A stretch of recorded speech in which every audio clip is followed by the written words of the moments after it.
ಇದೊಂದು ಅತ್ಯಂತ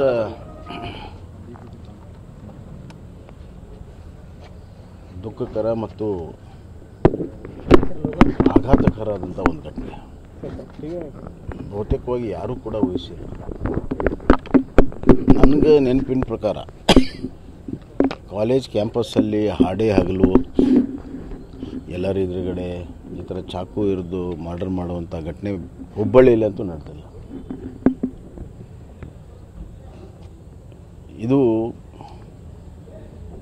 ಒಂದು ರೀತಿಯಲ್ಲಿ ಸಮಾಜದಲ್ಲಿ ಇರುವಂಥ ಒಂದು ಶೋಭೆ ಪ್ರತಿಬಿಂಬ ಇದು. ಮತ್ತು ಸಮಾಜದಲ್ಲಿ ಒಬ್ಬ ಸಮಾಜ ಇನ್ನೊಂದು ಸಮಾಜ ನಡುವೆ ಇರುವಂಥ ಸಾಮರಸ್ಯ ಕೊರತೆ ಆಗಿದೆ. ಎರಡನೇದಾಗಿ ಕಾನೂನು ಸುವ್ಯವಸ್ಥೆ ಸಂಪೂರ್ಣವಾಗಿ ಕುಸಿದಿದೆ. ಏನಂದರೆ ಮಾಸ್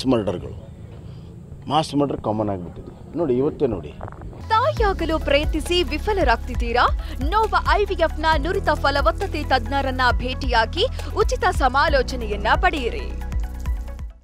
ಗದಗನಲ್ಲಿ ಒಂದೇ ಫ್ಯಾಮಿಲಿ 4 ಜನ ನಮ್ಮ ನಗರಸಭೆ ಉಪಾಧ್ಯಕ್ಷರು, ಅವರು ಎಂಟೈರ್ ಫ್ಯಾಮಿಲಿ ವೈಫೌಟ್. ನಿನ್ನೆ ಬೆಂಗಳೂರಿನಲ್ಲಿ ಒಂದು ಫ್ಯಾಮಿಲಿ 4 ಜನ ಅಲ್ಲಿನೂ ವೈಫೌಟ್ ಆಯಿತು. ಈ ಥರ ಹಲವಾರು ಘಟನೆಗಳು ಕಳೆದ ಹಲವಾರು ತಿಂಗಳಿಂದ ನಡೀತಾ ಇದೆ. ಏನಾಗಿದೆ ಅಂದರೆ ಕಾನೂನಿನ ಹೆದರಿಕೆ ಇಲ್ಲ, ಪೊಲೀಸರ ಹೆದರಿಕೆ ಇಲ್ಲ. ಸಮಾಜಘಾತಕ ಶಕ್ತಿಗಳು ಇವತ್ತು ಕುಲ್ಲಾಗಿ ಓಡಾಡ್ತಾ ಇದ್ದಾರೆ. ಪೊಲೀಸ್ ಸ್ಟೇಷನ್ದಲ್ಲಿ ಅವರಿಗೆ ರಾಜ ಮರ್ಯಾದೆ ಸಿಗ್ತಾ ಇದೆ. ಗುಂಡಾಗಳಿಗೆ, ಸಮಾಜಘಾತಕ ಶಕ್ತಿಗಳಿಗೆ ಪೊಲೀಸ್ನಲ್ಲಿ ರಾಜ ಮರ್ಯಾದೆ ಸಿಗೋದ್ರಿಂದ ಏನು ಬೇಕಾದರೂ ಮಾಡಿ ದಕ್ಕಿಸ್ಕೋಬೋದು. ಮತ್ತು ನಮ್ಮನ್ನು ದಕ್ಕಿಸ್ಕೊಳ್ಳುವಂಥ ರಾಜಕೀಯ ನಾಯಕರಿದ್ದಾರೆ ಅನ್ನುವಂಥ ಒಂದು ಭಾವನೆ ಹಿನ್ನೆಲೆಯಲ್ಲಿ ಹಲವಾರು ಘಟನೆಗಳು ನಡೆದಿದ್ದಾವೆ. ಇದು ಆ ಮಗು ಏನೂ ತಪ್ಪಿಲ್ಲ ಆಗಿದ್ದು. ಪರೀಕ್ಷೆ ಬರುವಂಥ ಸಂದರ್ಭದಲ್ಲಿ ಈ ಥರ ಆದರೆ ಮಕ್ಕಳಲ್ಲಿ ಯಾವ ರೀತಿ ಭಯ ಹುಡ್ತದೆ ಮತ್ತು ಪಾಲಕರಲ್ಲಿ ಮಕ್ಕಳನ್ನ ಕಾಲೇಜ್ ಕಳಿಸುವಂಥದ್ದು ಎಷ್ಟು ಸುರಕ್ಷತೆ ಅನ್ನುವಂಥ ಒಂದು ಪ್ರಶ್ನೆ ಮೂಡ್ತದೆ. ಸರ್ಕಾರ ಇದನ್ನು ಭಾಳ ಗಂಭೀರ ತಗೋಬೇಕು. ಯಾರ್ದೋ ವೈಯಕ್ತಿಕ ಸಂಬಂಧ ಅಲ್ಲ ಇದು. ಇಡೀ ಸಮಾಜಕ್ಕೆ, ಇಡೀ ನಮ್ಮ ರಾಜ್ಯಕ್ಕೆ ಸಂಬಂಧ ಇರುವಂಥದ್ದು.